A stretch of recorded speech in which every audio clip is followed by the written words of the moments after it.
This video is going to be a longer video because I'm going to be going through the reference board I have in my notes for my goals for building this level, and I'm going to go through my block out and where I left off with it. So here is my pure ref board for this assignment. So here's a bunch of imagery that I found, and here I was trying to describe some of the ideas I had based on the imagery, thinking about the level plot. Also some inspiration that was from watching Tomb Raider and some of the other resources I looked up. So for the level plot, I was thinking, okay, player is exploring this tomb. Just try and keep it simple. They explore the tomb. There's puzzles, there's something going on that they have to solve, or a maze they have to go through. And then once they've completed that or gotten through, then they unlock this secret room and there's some glowing treasure in it. So I was thinking about doing that. Like in the movie, I was thinking of having the player enter not through the main entrance, but some like hidden entrance that they have to get through. And then also from my last assignment, one of the teachers really liked how I was using lighting, and he said to keep going with that, not to overdo it, but keep going with that idea. And so I want to try and use lighting strategically in this project. So that was also a goal that I had. And so I was thinking, oh, maybe the puzzle or the maze that they have to get through has to do with light, or there's hints of lighting, giving the player an idea of what they're supposed to do, and thinking of ways I can use light to show progress throughout the maze or the puzzle that they're trying to solve. And then over here, I just had some ideas of maybe what that puzzle could be or what could happen. Maybe as you go along, more lights illuminate the way, showing you both the progress that you've made throughout the whole time, or just showing you hints of where to go. And thinking of ways I can take the same room, and as you progress through it, just make it more interesting and have more information for the player to look at. So when it comes to the imagery, so here, I really liked for this entrance, the idea of it coming out of this sand hill or this mountain or something like that. And this is Ramsay II's temple again. So just between these two, thinking of how I could have this temple like emerging from something, and how they use statues outside to kind of foreshadow how they'll be a part of the aesthetic inside.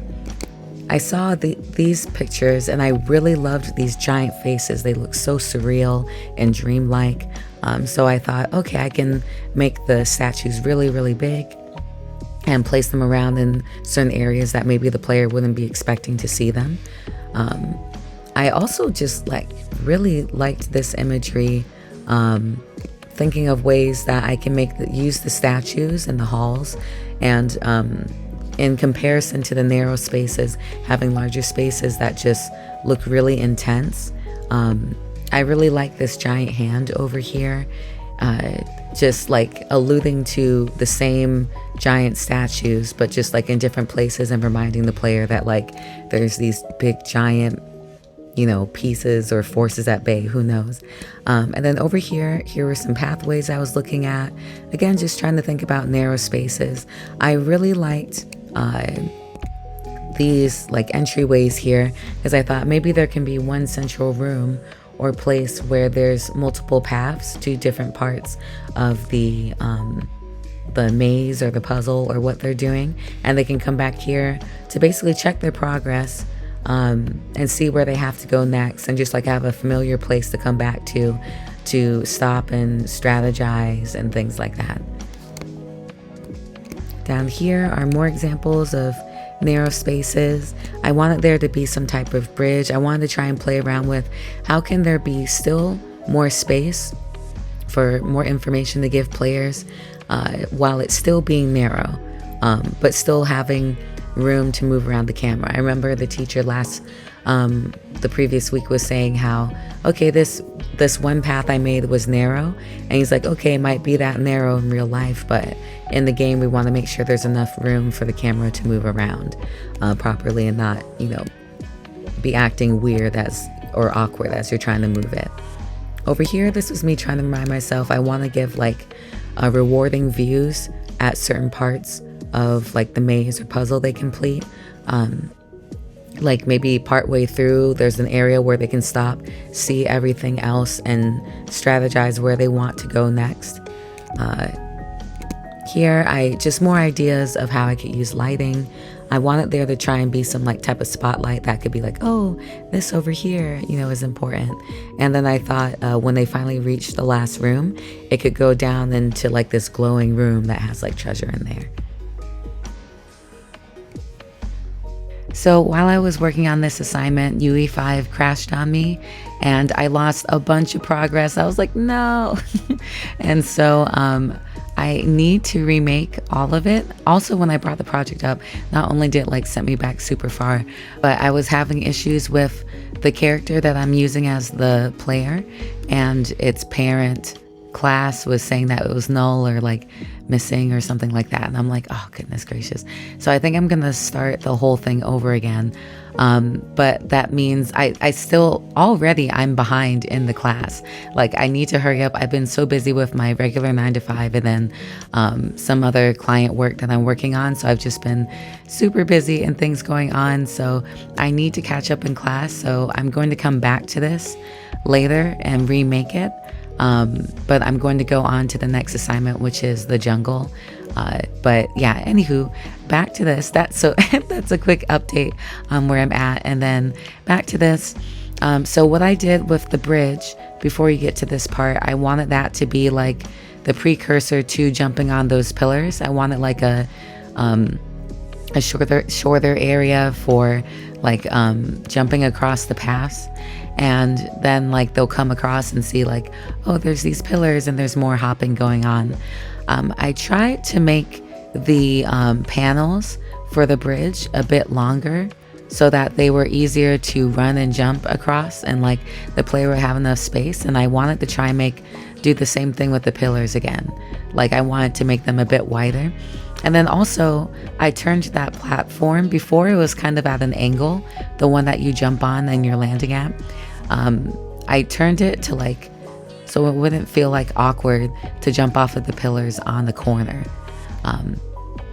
Also what I was doing down there was making a tiny little crouch pathway that you have to walk through. And I'm keeping it dark because I want to have the player pick up some type of orb of light type of item. And then after they do that, they'll be glowing like either their hands. I was trying to get the hands of the player to glow like once they've triggered that area, then pressed E. But then they would be able to light up that crouch space and go through and start walking on another maze. So that was the original idea. But I didn't get to keep going with it. I just have to remake it and try again, which I'm sure will work out.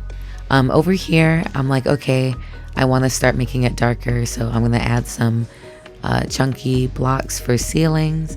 I was just keeping it really chunky like that because I was planning on adding more details later everywhere to make it look more like a mountain and like a giant hill of sand, like it's in a giant dune. And so, but over there, just for now, I was adding just shapes for the ceiling.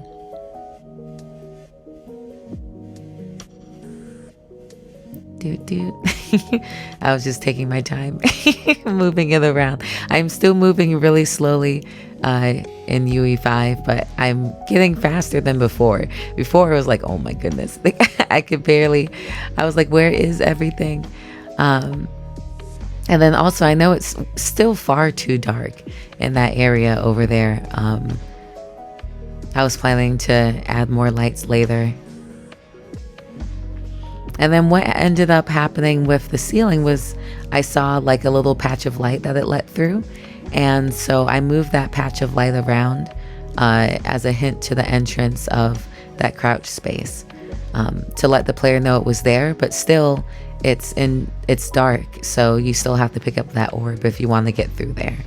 So, and then here, this is what I wanted them to walk out on after exiting that crouch space. And I was thinking of having there be panels that they could either continue crouching, because I was thinking, ooh, do I keep the ceiling low, though it's an open space now? And so they're still crouching, but it's a little bit more interesting, and they have to be slow with their movement so they're not falling off. Or do I just have them stand up and walk on there?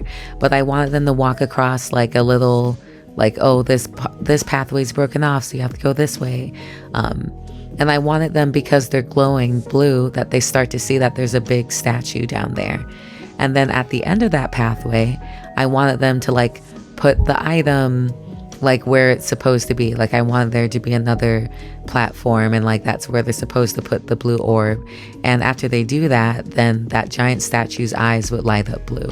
And so like they'd have something really interesting to look at on their way back. So that's where I was originally thinking. And that's where I found like that little patch of light. I was like, oh, can I maybe move this over here? And so I kept trying to move it. I was like, oh, it's looking better. So I'm gonna do that again. I want to try and do more things like that. Like if it's something where, okay, I have to get something and make it more lit up.